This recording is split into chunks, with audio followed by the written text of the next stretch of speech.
Stand आ गया है और मुझे नहीं लगता है कि उसमें ज़्यादा मज़ीद कुछ कहने की गुंजाइश है।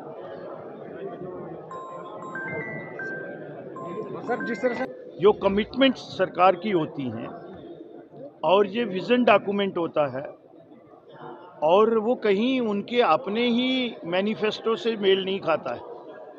और कुछ चीज़ें मैं बार बार रिपीट कर रहा हूँ कि उन्होंने टाइम बाउंड मैनर में पब्लिक डोमेन में ये कहा है और जम्मू कश्मीर में जो हालात हैं वो ट्रस्ट डेफिसिट की वजह से हैं। लोगों का विश्वास उठ गया है और वो इस रियासत के लिए अच्छा नहीं है कि हम इशू बेस्ड पॉलिटिक्स करें। हमारी जो सरकार की जनता जनार्दन के साथ कमिटमेंट है उसको सरकार ने फुलफिल करना चाहिए। दिल्ली में जो कमेटी तश्कील देना नहीं, कमेटी पे कमेटी आ रही है, कमेटी पे कमेटी आ रही है। तो 2009-10 में और कल जिक्र भी आया 13-14 में भी एक कमेटी बनी थी और वो कमेटी इस कमेटी से बड़ी थी क्योंकि वो कैबिनेट सब कमेटी थी।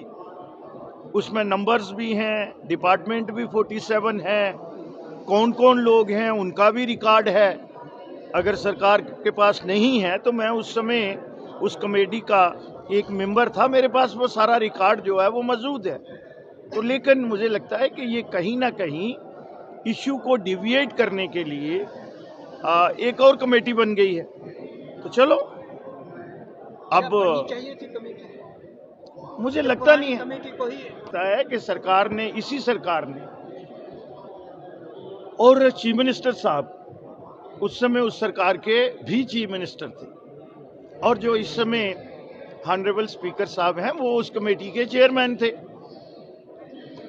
यहाँ हाउस में सदन के पटल पे हम एक बात करते हैं और पर्दे के पीछे एक बात करते हैं, वो नहीं, कथनी और करनी में हमारी में फ़र्क नहीं होना चाहिए। मुझे लगता है कि हमें वो एक लॉन्ग पेंडिंग डिमांड है और जब हम कहते हैं कि वो इंसानी मसला है तो फिर हमारी अप्रोच भी वही उसी तरीके से होनी चाहिए।